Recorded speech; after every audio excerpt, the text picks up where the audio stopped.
Gaurko saioa paradoxa batekin hasiko dugu. Aurreko saioan nahitu ginen hitz egiten landa despopulazioaz, baina egia da hirietan bizitzea jasangarritasunaren ikuspuntutik hobea dela. Denok batera espazio murritzago batean eta juntu bizitzea jasangarriagoa da. Landa eremuetan etxe familiarretan bizitzea baino. Beraz, hortan arituko gara gaur, hiriaz eta jasangarritasunaz.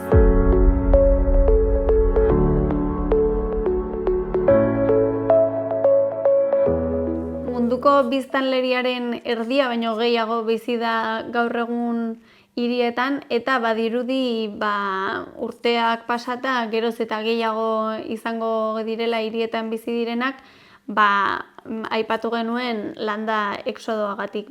Jendeak nahiago duelako, azken aldian behintzat, jende gehienak nahiago du hirietan bizi. Eta, zergatik da jasangarriagoa hirietan bizitzea? Azken finean, espazio kontua da. Denok jende asko bizi baldin bagara eremu txiki batean, etxeak bertikalean eraikitzen baldin badira, azkenean eremu jakin baterako pertsona gehiagorentzat lortu daiteke etxea eraikitzea, eta zerbitzuak, zerbitzu guztiak ondoan edo gutxi gorabehera ondoan dituzu, garraioa baita murrizten da, alde batetik bestera joateko, baliabideak toki berdinera eraman behar dituzu, adibidez elikagaiak garraiatzerako orduan denak eremu batera doaz, eta ez banaka bakoitza herri batera. Hau da, optimizatuena dagoen eraikitze sistema edo esango genuke.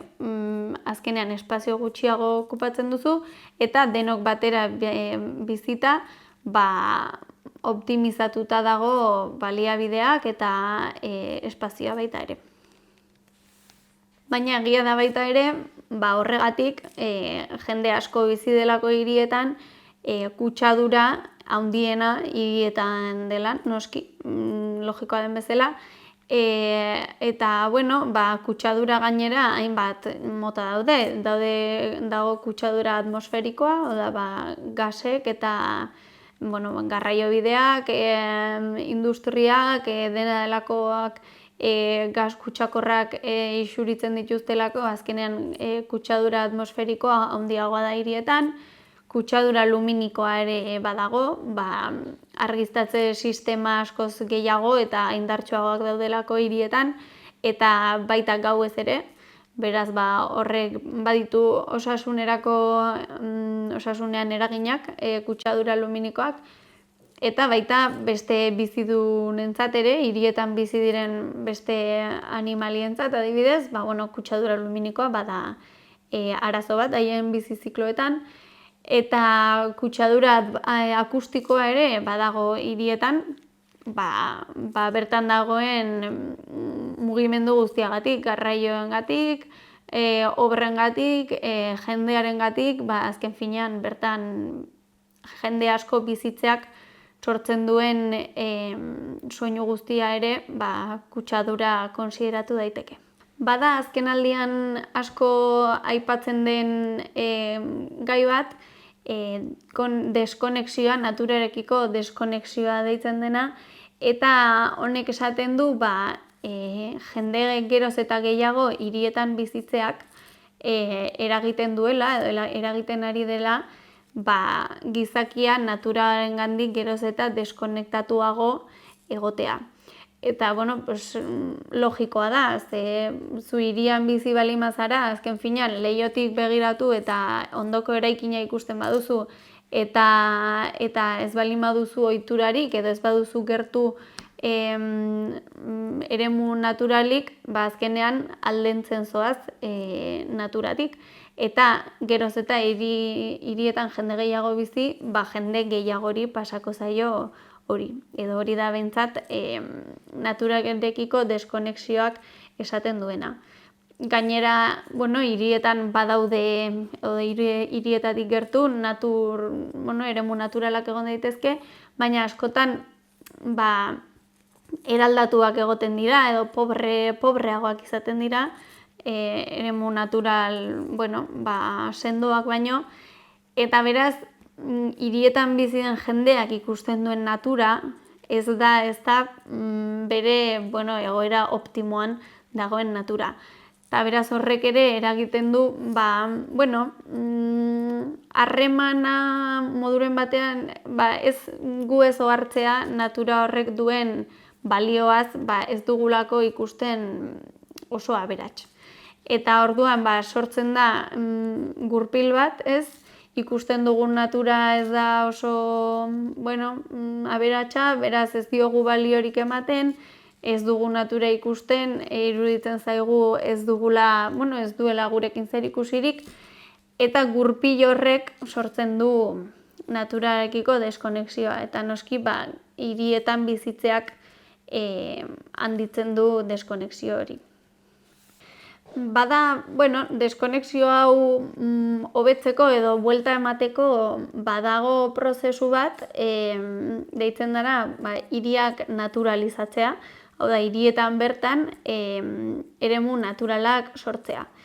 Eta honen arrazoia ez da bakarrik estetikoa, parke polit bat sortzea bertan, eguzkia hartzeko eta jolasteko horretarako ere bai noski, baina ikusten da badituela baita ere alderdi positiboak bai osasunerako, kutsadura murrizten delako, eta baita psikologikoki ere eremu berdeak izateak baduelako onurak ekartzen dizkigu, lasaitu egiten gaituelako, eta beste hainbat onurak kutsadura ere aipatu dut. Eta hori, gainera klima aldaketari begira, ikusi da eremu naturalak izateak hirietan, hiriak erresilientego bihurtzen dituela, hainbat arrazoiengatik.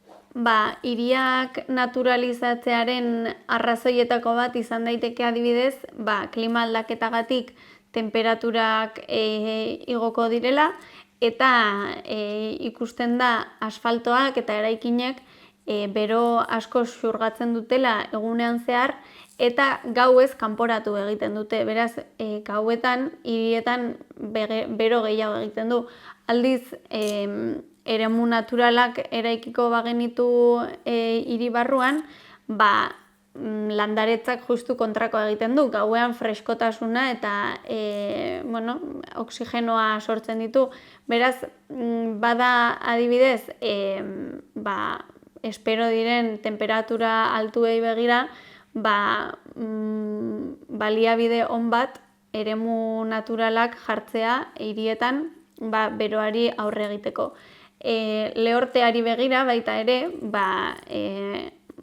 zuhaitzek eta belardiek hezetasuna mantentzen dute eta gero kanporatzen dute, kutsadura aipatu dut, eta badaude hor naturak eskaintzen dituen baliabideak hirian hobeto bizitzeko aukera ematen dutenak. Adibidez, euri jasetarako, euri asko egiten duenean bapatean, asfaltoak ez du gaitasunik ur hori xurgatzeko, eta beraz, hor gertatzen dira, uholdeak eta lurrak ez duelako gaitasunik ura xurgatzeko. Aldiz, eremun belardiak edo parke batek badu ura xurgatzeko gaitasuna, eta gainera gero kanporatuko du hezetasun hori. Beraz, alderdi hori ere klima aldaketari begira bada kontuan izatekoa. Horrelako irtenbideak ematen saiatzen dira adibidez naturan oinarritutako soluzioak. Hala deitzen zaie, badira printzipio batzuk edo kudeak eta mekanismo batzuk, eta haien oinarrian daude natura imitatuz sortutako prozesuak dira. eta hauek espero da hirietan implementatuko direla eta hirietako biztanleen bizi baldintzak hobetuko dituztela, adibidez ura kudeatzeko garaian, edo elikagaiak modu jasangarrian ekoizterako garaian, edo klima aldaketarako egokitzeko, guzti horretarako badaude hori naturan oinarritutako soluzio batzuk, eta hauek implementatuta hiriak jasangarriagoak izango lirateke, eta klima aldaketari begira baita ere zaurgarritasuna gutxituko litzaieke hiri hauei. Soluzio hauetako baten adibidea izan daiteke esandakoa, lorategiak eraikitzea hiri barruan, adibidez, hori soluzio oso ona da, eta beste soluzio adibide bat izan daiteke baita teilatuetan lorategiak jartzea.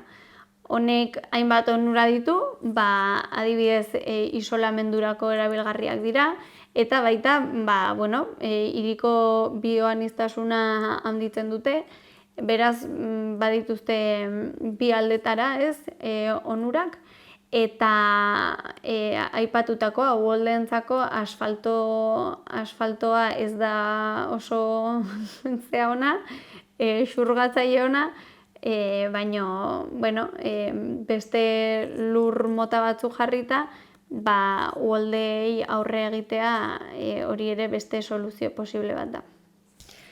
Hiriak jasangarriagoak egiteko prozesu horretan, eraikuntzek badute zer esan handia noski, eta garrantzitsua da eraikuntzen edo azpiegituren diseinuan jasangarritasuna kontutan hartzea. Adibidez, kalkulatzea zein izango litzateken espazio optimoa, ez izateko desproportzionatua, zein izango den energia, erabiliko den energia iturria, nola kudeatuko den ura eraikin horretan edo azpiegitura horretan. Hor aurrez diseinuan kontutan izatea eraikin hori nola egin jasangarriagoa, noski geroago hiri hori jasangarriagoa izaten lagunduko du. Eta bada hemen puntu garrantzitsu bat, adibidez gure lurraldean eraikinei beti leiho gutxiago jartzen zaizkie iparraldera begira. Iparraldetik datorrelako hotza eta eguraldi txarra. Hemen, toki gehienetan nik uste. Beraz, adibidez, horrelako adibidetatik ikasi daiteke, arkitektura edo eraikuntza tradizionalek zer hartzen zuten kontuan, adibidez, energia gastuari begira, edo beroa hobeto mantentzeko, bada leihoak iparralderantz begira ez egotea, bada kontuan izateko, detailetxo bat, eta munduko beste toki batzuetan, beste teknika batzuk erabiliko dituzte, eraikuntzak, izateko dauden tokiaren arabera, zer den onena eraikitzeako orduan. Eta hau kontuan izatea garrantzitsua da, adibidez, isolamendu termikorako, eraikuntzek asko, energia asko xahutzen dutelako, erabiltzen dutelako berotzen, eta gero bero hori azkenean atera egiten da, ez dagoelako ondo isolatuta, eta energia asko aurreztuko genuke isolamendu hori handituz. Beraz, eraikuntzak aurrez diseinatzea jasangarritasunari begira, hiriaren jasangarritasuna handitzeko garrantzitsua da. Hirien plangintza da beste, kontutan izateko beste gai bat, eta azkenaldian asko hitz egiten da 15 minutuko hirien inguruan, Hau da, 15 minututan zuk zure etxetik lortu ahal izatea behar duzun guztia bizitzeko. Izan daiteke lanera joatea, erosketak egitera, aisialdirako, gimnasiora, berdin dit. Printzipio honek esaten duena da, etxetik gertu izan behar duzula bizitzeko erabiltzen edo behar duzun guztia, hori delako modu jasangarriena gehien bat garraioa murrizteko. Eta bueno, horrek esan nahiko luke hirietan deszentralizatu behar direla zerbitzuak eta multzokatu, adibidez auzotan, auzo bakoitzak izan beharko lituzkela bere zerbitzu guztiak, hor azkenean auzoen arteko edo beharrezkoak ez diren desplazamenduak ekiditeko. Klima aldaketari begira eta baita hirietako kutsadurari begira, baita azken urteetan hiri batzuetan Milanen adibidez ezarri da isurpen baxuko eremu bat, normalen izaten dela hiriaren erdigunean CO2 eta beste gas kutsakor batzuen emisioak gutxitzeko hartzen diren erabakiak dira, ez. Askotan ezin dira kotxe asko kutsatzen duten autoak ezin dira sartu, eta egia da horrelako hiri handietarako eremu hauek kutsadura murrizteko bai balio dutela, baina egia da eremu horretan bakarrik, ze beste, agian autozko garraioa handitzen duzu hiriko beste eremu batzuetan.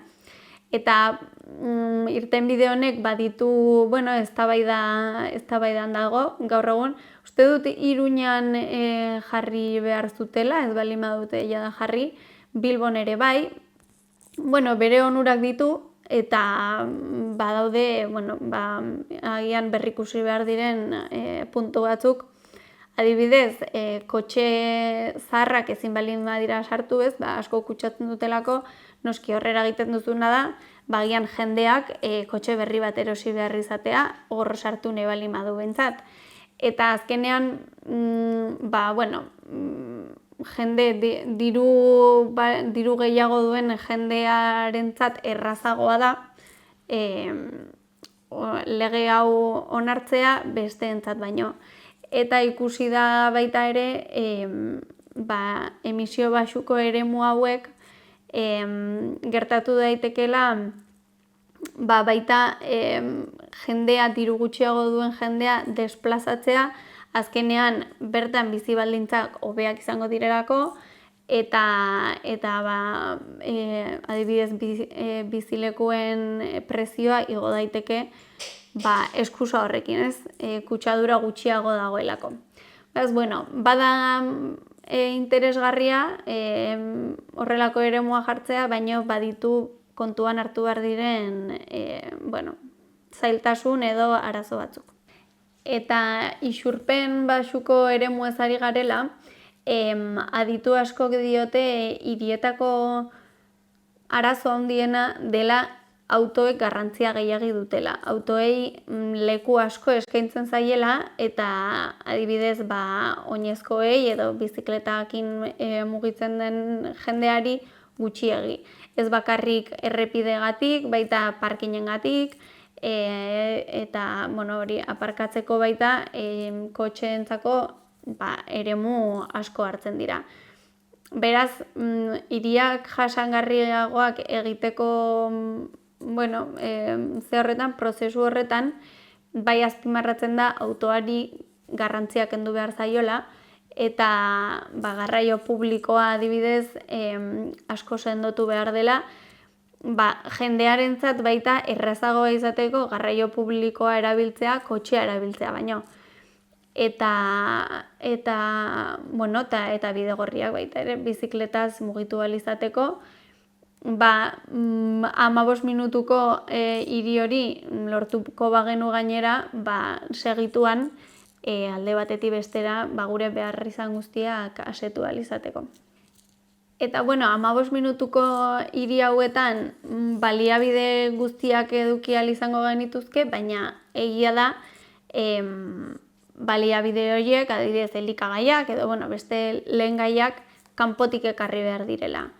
Eta, honek ere suposatzen du erronka bat, eta sortu da hiriko nekazaritza deitzen den, alternatiba bat, eta honek nahi duena da, hirian bertan, hiritarrek autokontsumorako edo baita laborantzak sortu ahal izatea hirietako jendearentzat elikagaiak sortzeko. Hiri nekazaritza hainbat mota daude, modu askotan egin daiteke hiriko nekazaritza, haietako bat da adibidez balkoietan edo terrazetan elikagaiak ereitea, autokontsumorako gehien bat. Badago baita, baratza komunitarioak sortzeko aukera hori, hiritarrek baratza bat izan nahi duten hiritarrentzat lursail batzuk prestatzea eta haiek bertan autokontsumorako baita elikagaiak ekoiztu ahal izatea. Eta agian pixkat futuristagoa da irten bide hau, baina baita ere planteatzen ari dira hirian bertan eraikuntzak sortzea elikagaiak ekoizteko. Eta hau egingo litzateke kultibo vertikalen bidez. Hau da, lurrean erein beharrean, bada kultibo hidroponiko deitzen den laborantza mota bat, eta hau egiten da uraren bidez, lurrik behar izan gabe, urari botatzen dizkiozu landareak behar duen guztia, eta vertikalean sortuko, ereingo lirateke dena delako barazkiak. Eta noski hau hirian bertan izan da, vertikalean eraikin baten barruan egin daitezke, noski argi iturri bat jarrita, eta honek asko gutxituko luke elikagaiak garraiatzeko egiten diren, kamioiak edo dena delakoen garraioa. Hiri bat aipatzearren, mundu mailan jasangarritasunari begira liderra edo den hirietako bat da Oslo. Bertan garraio publikoak garrantzi oso handia du, oso garraio publiko sendoa dute eta jendeak asko erabiltzen du, bizikletaz mugitzen da asko jendea, eta energia berriztagarriak ere asko erabiltzen dituzte. Beraz, lista askotan Oslo badirudi gauzak ondo egiten dituztela, jasangarritasunari dagokionez, Estokolmok ere bai. Eta, erabili daitezke baita ere hiri hauek adibide gisa ikasteko eta ikusteko ze gauza egiten dituzten ondo, ze gauza egiten dituzten gaizki, eta gu baita ikasten juteko hiriak eraikitzerako garaian edo jasangarriago egiterako garaian ze gauza hartu daitezkeen kontutan. Baina, aipatu nahiko nuke hiritarren parte hartzea oso garrantzitsua dela, hiriak jasangarriagoak izatea lortzeko, baita, ezin delako aurrera egin jendeak ez baldin badu interesik aldaketa hauetan parte hartzeko. Eta, ikusi da, jasangarritasunari lotutako aldaketa asko hartzen direla, edo ulertzen direla, konpromisoaren ikuspuntutik ez, edo esfortzua egin behar dugula jasangarriagoak izateko, eta nire iritziz eta beste askoren iritziz, ez da hori modu egokia hau ikusteko, ez da perspektiba ona. Ez delako esfortzuaz hitz egin behar, baizik eta ze onura ekarriko dituen. Azkenean, adibidea jartzearren, 15 minutuko hiri bat izatea, denontzako, hor bizi denentzako behintzat, bada gauza onuragarri bat. Dena gertu izatea, autoa hartu beharrez izatea, garraio publiko on bat eta merke bat izatea, ez da esfortzu kontua. Azkenean, denontzako jasangarritasuna da onuragarria, onera egiteko hartzen diren aldaketa batzuk izango dira, eta esfortzua baino da aldaketa hori onartzeko dispuesto egotea. Beraz, nik uste hor perspektiba aldaketa bat egin behar dela eta pentsatu behar da onerako aldatu behar dugula. Hau izan da guztia, hiriak eta jasangarritasunari buruz, eta hurrengo saioan jarraituko dugu klima aldaketa eta beste hainbat gai ez hitz egiten.